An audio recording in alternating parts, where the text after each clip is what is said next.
Hej. Jeg har haft det ganske vondt de sidste dagene. Jeg er slitten hele tiden, og hovedet mit banker næsten ikke til at holde ud. Jeg forstår.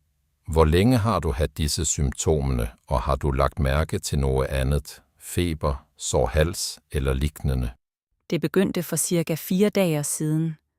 Jeg havde lidt feber i starten, men den er borte nu. Halsen er lidt øm, men det er ikke så ille. Greit. Jeg tager en tit på halsen din og tjekker lymfeknutene. Kan du åbne munden og sige for mig? Er det noget galt? Jeg er lidt bekymret, for det har taget længere tid end vanligt at blive bedre.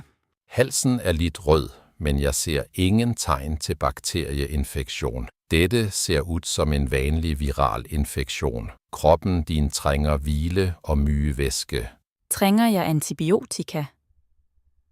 Jeg har en vigtig præsentation på job om 3 dage, og jeg må blive frisk så fort som muligt.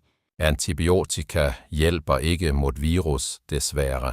Men jeg kan skrive ud noget for hovedpinen, og hvis du ikke er bedre om 3 til 4 dage, må du komme tilbage.